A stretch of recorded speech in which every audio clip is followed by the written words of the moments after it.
Ya, jadi penyakit ginjal atau yang sampai ujungnya gagal ginjal sebabnya banyak. Nah, pada anak-anak yang banyak adalah karena penyakit autoimun.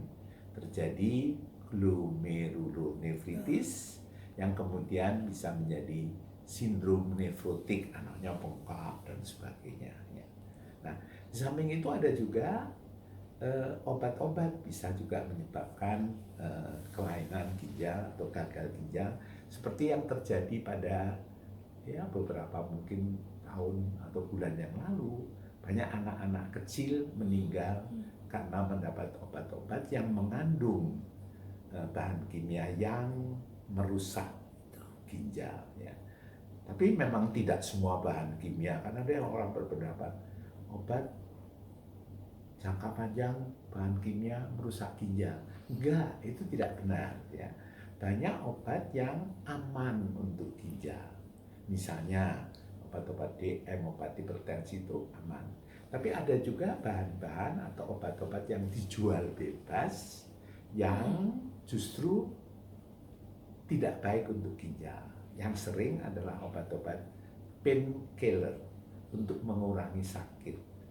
Orang sakit sendi, sakit pegel-pegel, beli obat di luar, obat seperti bangsanya Panadol dan sebagainya. Nanti sakit lagi, makan lagi, tidak terkendali. Kalau makannya terkendali, barangkali nggak apa-apa. Tapi kalau makan terus-menerus tidak terkendali, itu sering beli sendiri. Nah, itulah yang menyebabkan menjadi gagal ginjal. Ya, tadi pada anak obat yang sekarang barangkali mestinya sirupnya dilarang mestinya.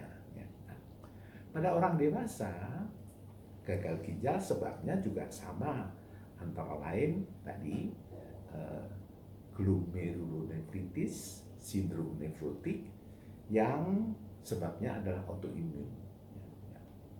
Sebab yang lain adalah infeksi.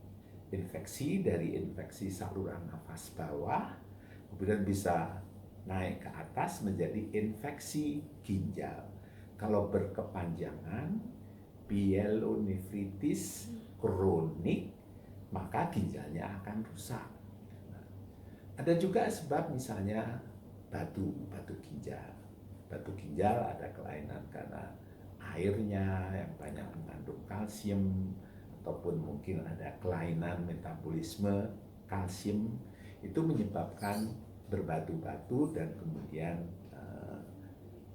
menjadi infeksi dan ginjalnya rusak.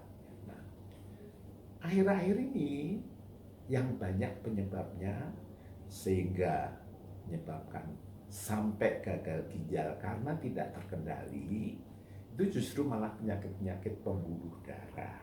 Misalnya diabetes, hipertensi, kolesterol, ya, yang semua karena didasari oleh perubahan pola hidup. Ya.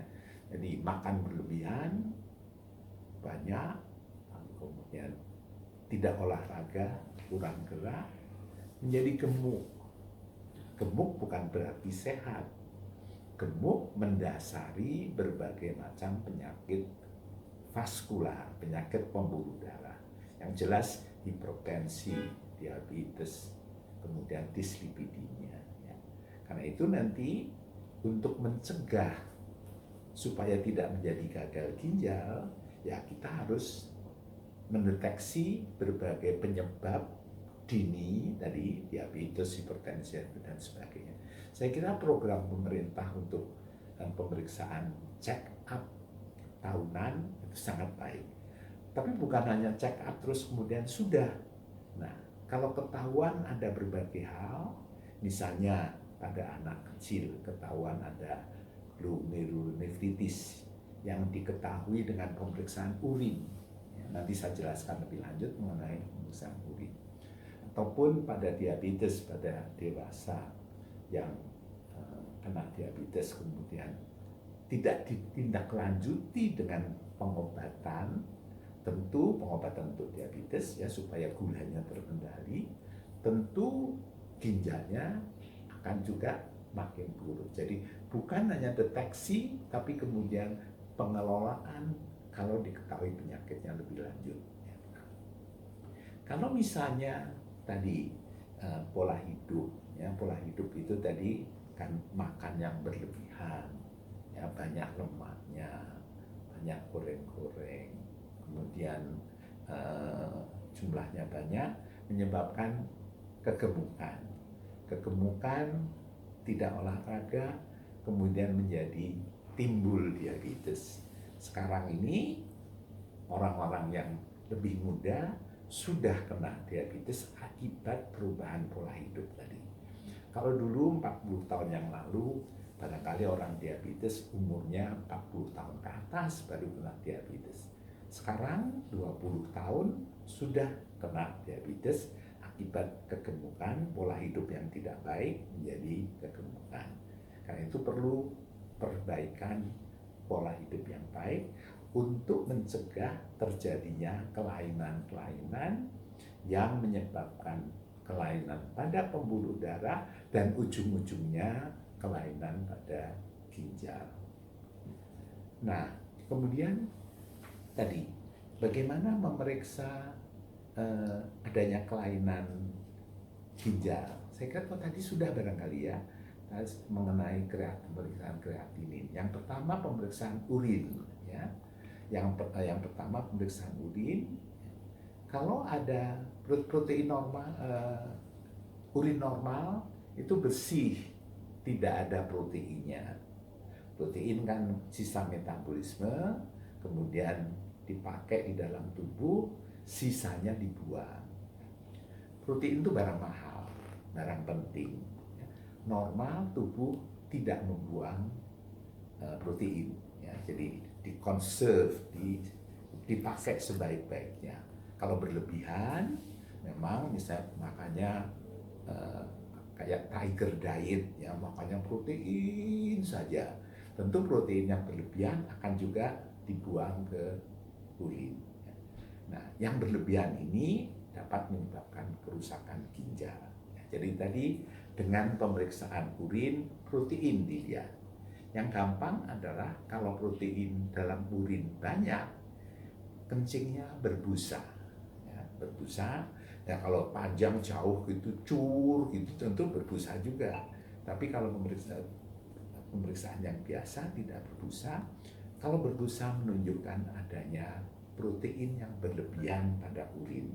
Protein dibuang lewat urin. Jadi tadi pada sindrom nefrotik, pada glomerulonefritis, pada kelainan diabetes yang sudah lanjut, maka proteinnya dibuang. Nah, jadi pemeriksaan protein urin untuk mendeteksi adanya protein urea pada urin. Ya. Yang kedua dilihat di dalam urin adanya sel darah merah, perdarahan, ya, yang menunjukkan nanti ke arah adanya batu atau glomerulonefritis, ya. Dan leukosit di dalam urin. Itu kalau banyak menunjukkan adanya infeksi pada saluran kemih. Jadi pemeriksaan urin rutin untuk melihat proteinnya, untuk melihat gulanya yang normal nggak ada, lalu kemudian eritrosit, leukosit, dan kemudian silinder. Kalau itu ada kelainan, nah ini sudah mulai ada kelainan ginjal. Makin jauh, maka kelainannya makin besar. Misalnya protein plus 1 berbeda dengan protein plus 4. Sindrom nefrotik itu sudah bengkak-bengkak dan sebagainya, protein dibuang. Ya. Tubuh menjadi kekurangan protein ya, karena dibuang akibat kelainan ginjalnya. Ya. Itu tadi pemeriksaan urin. Nah, yang lain adalah pemeriksaan kreatinin urin. Ya, kreatinin darah, peredaran darah normalnya kurang lebih 1 mg per mililiter. Ya. Kalau tadi membuang sampahnya kurang, maka sampah akan tertumpuk di dalam darah. Kelihatan sebagai kreatinin atau ureum yang tinggi. Nah, ureum yang tinggi yang berarti sisa-sisa sampah tidak bisa terbuang karena fungsi ginjalnya tidak baik. Jadi makin tinggi ureumnya, makin tinggi kreatininya, artinya fungsi ginjalnya makin jelek. Nah, pemeriksaan yang lebih baik lagi yang namanya laju filtrasi glomerulus. Itu diperiksa dengan untuk memeriksa kemampuan ginjal untuk membuang sampah-sampah, untuk mengeluarkan sampah-sampah. Satuannya 0 sampai 100 ml per menit. Jadi kemampuan ginjal untuk membersihkan darah yang normal adalah 100 ml darah per menit. Nah, kalau fungsinya sudah di bawah 90, ya normal 90 ke atas, bisa 140, bisa 90 ml per menit masih normal. Kalau laju filtrasi glomerulus antara 60 sampai 90, kita katakan fungsi ginjalnya menurun ringan. Jadi laju filtrasi glomerulus menurun, kreatininya naik, sampah-sampahnya naik. Antara 30 sampai 60 kita katakan penurunan fungsi ginjalnya sedang. Di bawah 30 kita katakan penurunan fungsi ginjalnya berat. Nah, di bawah 15 kita katakan gagal ginjal. Nah, kalau gagal ginjal inilah sudah harus dibantu karena ginjalnya sudah tidak bisa berfungsi, harus dibantu. Jadi dengan menggolong-golongkan derajat kelainan ginjalnya memakai laju filtrasi glomerulus ataupun kreatinin, tapi yang lebih enak untuk menggolongkan adalah laju filtrasi glomerulus. Ada yang kelainan ringan, ada yang kelainan sedang 30 sampai 60, ada yang kelainannya berat di bawah 30 ml per menit. Bahkan ada yang disebut gagal ginjal di bawah 15 ml per menit. Nah, pengobatan atau pengelolaan lebih enak itu bergantung pada derajatnya. Kalau sudah di bawah 15 ml per menit sudah gagal ginjal, maka pengobatannya ya ginjalnya harus dibantu karena sudah tidak berfungsi dengan cara cuci darah yang tentu karena ginjalnya sudah rusak ya terus-menerus ya, biasanya seminggu 2-3 kali ya, atau ginjalnya diganti yang sekarang banyak sudah bisa dikerjakan di Indonesia, sudah banyak ya, namanya transplantasi ginjal ya. Tentu kalau transplantasi harus punya donor yang pas, tidak semua orang bisa dipakai ginjalnya, donornya diganti dengan ginjal donor atau dengan dialisis, dicuci sampah-sampahnya, dicuci, dihubungkan dengan alat cuci darah suruh mengalir ke sana, sampah-sampahnya dibuang dan dimasukkan kembali ke tubuh kita darah yang lebih bersih. Biasanya 2-3 kali seminggu biasanya. Itu bisa berjalan lama, bisa 15-20 tahun masih terus harus cuci darah dan sebagainya. Nah, kalau memang baru cuci seger, tapi nanti sampah numpuk lagi, berantakan lagi. Nah, makanya biasanya antara 2-3 kali seminggu orang-orang tersebut harus nempel ke alat pencuci darah ya. Kalau punya sendiri boleh beli sendiri di rumah ya, cuci darah dan kemudian setelah itu seger lagi ya. Nah, kalau transplantasi tadi tentu ginjalnya sudah diganti, ya fungsinya dengan ginjal yang bagus itu tentu menjadi lebih baik lagi. Tapi kita tahu bahwa kalau donor itu punya orang, maka tubuh selalu mencoba untuk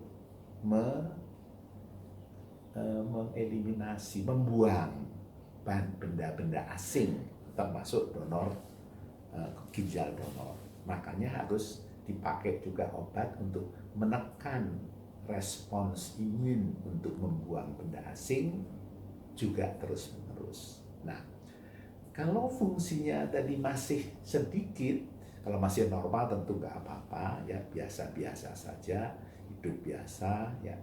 Nah, tentu kalau masih sedikit, misalnya tadi 60-90 ringan, ya, tentu berbagai hal, berbagai penyebab harus diperbaiki.